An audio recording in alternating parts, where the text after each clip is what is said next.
Hey everyone, let's have a look at what the ownership experience is like on a used Lamborghini Gallardo. And in particular, I've owned mine for about a year and a half. Mine's a 2006 Gallardo with some nice options. And I'm going to talk about how I found it to drive over that year and a half, to some extent daily driving it, and the experiences I've had in terms of repairs and the like, and some things you might want to look out for. Now before we get there, it would be great if you click the like and subscribe buttons, and if you have any thoughts about the car or any thoughts about the types of exotic cars that might be good bargains, drop those in the comments below. Now like I've said, I've owned this for about a year and a half. It's a 2006 Gallardo, it's in black, it has an orange interior, orange brake calipers, and it has some options that are decent. So some options such as the front bumper lift. I've upgraded the infotainment system, but it did have reverse camera from stock, and it has a glass engine cover, which are nice things to have. In terms of the mods, it doesn't have too many. So like I've said, it has an upgraded infotainment system, it has a carbon fiber engine interior, which is kind of pretty, but obviously not a major issue, and that's basically all it has in terms of the upgrades. Now, in terms of the ownership experience, there's a few things to deal with. We've got cost of ownership, we've got performance, we've got ease of use. Now, in terms of cost of ownership, it's been relatively cost effective as far as supercars go. All up, it's probably cost me around $15,000 in terms of mechanical repairs, but your mileage is going to depend a lot on the nature of your car and the state that it's in. So for example, I bought mine knowing that it had some issues. So I bought it knowing I need to fix some things, and I did that. I spent some money on that. And as such, my car cost a little bit less to buy. That's generally what you would expect. So my mechanical issues would probably be a little bit more expensive than how you would find them. However, that's going to depend a lot on the nature of the car. So types of things I've had to replace would include I had to deal with engine sensors, particularly temperature sensors, because there was a check engine light on due to an aftermarket exhaust. In addition to that, I had to deal with some other just general brake issues, some coolant fluid issues, and the like. So things that aren't necessarily stunned or for sure going to occur, but things that aren't that uncommon. So as such, it's ordinary types of repairs. Cost of ownership then is around $15,000 or so in terms of mechanical issues. The insurance again is something where your mileage is going to vary. So my insurance cost a little bit more because I don't have much of a track record, usually having used company cars in the past. As such, my insurance cost around $5,000 a year. So all up, we're adding on the insurance, the mechanical issues, we're looking at about $20,000 over that year and a half. So a lot in terms of money, but it's not out of the realm of reasonable for a supercar. Now, in terms of just general practicality and ease of use, it's generally reasonably practical, but certainly not like a tiny runabout car. Now, I say reasonably practical because I have been on and off daily driving it. Now, therefore, I have a decent amount of experience about what it's like to drive to and from work, and in my case, in inner city Sydney. Now, there's a few things that are positives and a few things that are negatives. The positives are that its handling is quite decent. You can deal with obstacles relatively easily. It's also reasonably well performing, obviously, and as such, it can deal with stop and start traffic okay. The disadvantage is the single clutch type system that it has. A, can wear out quite a lot, but B, isn't the best in stop and start traffic. It can be a little bit annoying. The ride quality can also be a little bit on the annoying side because it's a little bit, harsh is probably the wrong word, but you can certainly feel bumps. The turning circle is also quite bad in that it isn't easy to get to and from, or in and out rather, of tight parking spaces. And that's helped a lot when you have a reverse camera, which I regard as basically essential.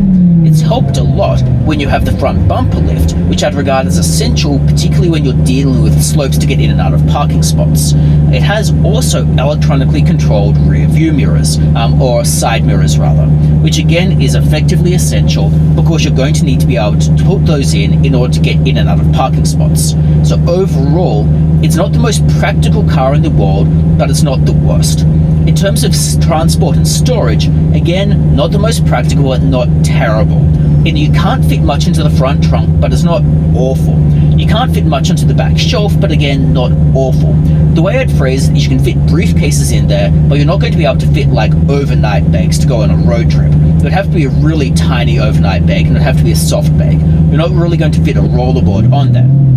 So kind of practical, but certainly not the most practical car in the world. The doors are also quite wide when they open up, so you also need to bear that in mind when dealing with parking spots, which can be actually super annoying, the car itself being reasonably wide.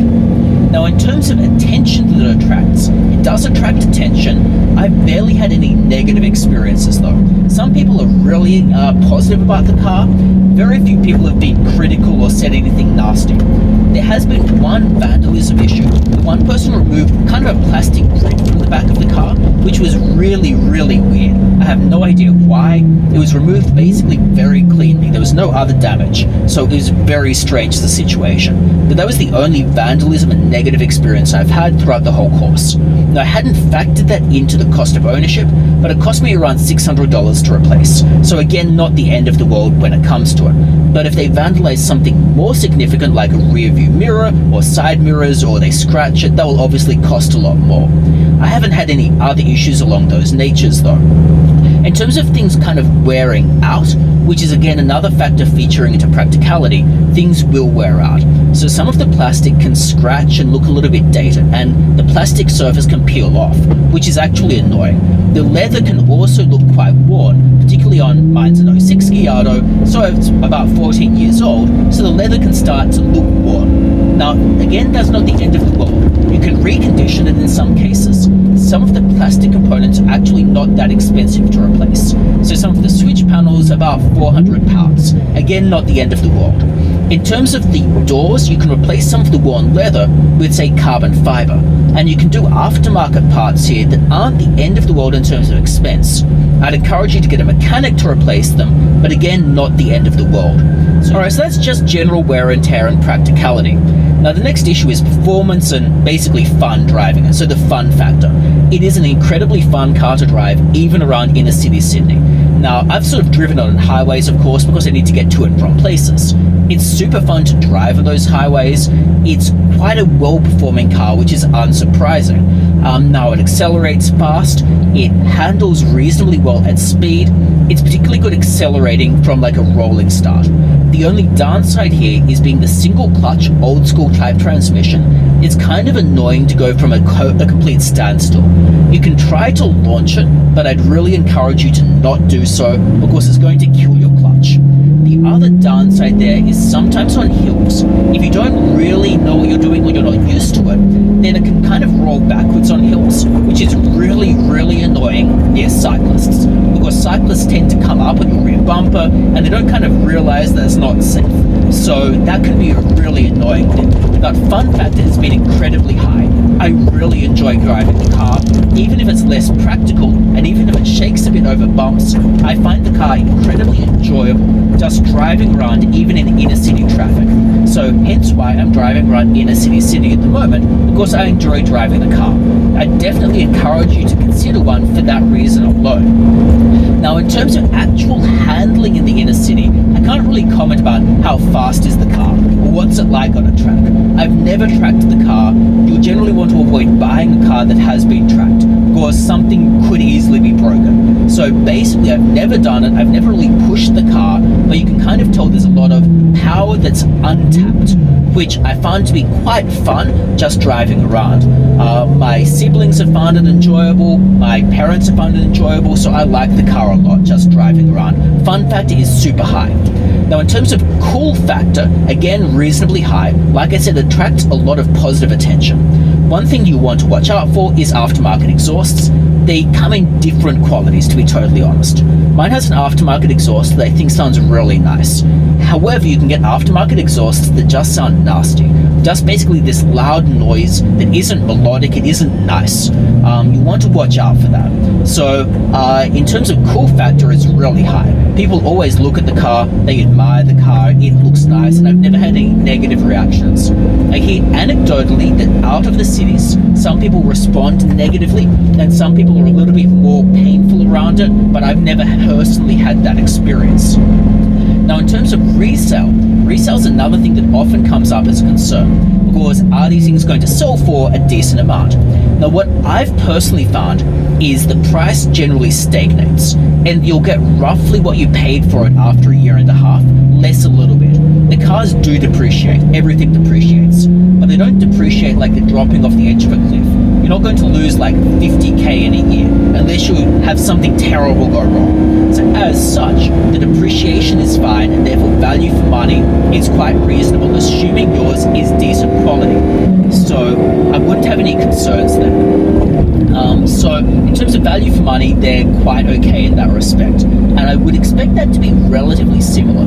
Obviously, the Huracans are depreciating as well, and once those depreciate, that's going to feed through into Gallardos. Now, there's always going to be a market for people who want a supercar, particularly a Lamborghini, that's not horrendously priced. So there's always going to be a market in that price sector that's going to be attracted to the car. As such, value is always going to be acceptable for these types of cars. That then leads to the issue of, would I buy a car like this again? And what have I thought about it overall? Like, the intangible, is it a car that I regret having bought? And the answer to that is no, I don't regret having bought it. I really enjoy driving it. I've gotten a lot of value from the car. No regrets at all. I'm very happy to have bought this car. I would definitely buy a Lamborghini again. The Lamborghini service people have been a delight to deal with. Absolutely wonderful. Zero problems dealing with Lamborghini in Sydney. I've heard similar positive experiences elsewhere. So absolutely no problems whatsoever dealing with Lamborghini. So I would definitely consider buying one again. No regrets about having bought it. It's one that I regard as a very good value used supercar. I regard it as significantly better value than the Ferrari 360. They cost marginally more than the 360, but they are much newer. They come with other features like the reverse camera, a better infotainment system, better controls than a 360. As such, I'd go with it over that 360, but I'm welcome to hear other views in the comments below. Alright, so those have been my experiences owning the Gallardo for the past year and a half or so. Like I said, a used 2006 Gallardo with some options that make life easier to live with, which I've described, which I think are going to be useful if you're ever looking at buying one of these. And is why I think this is a really good option to consider when you're looking at a car in this price range.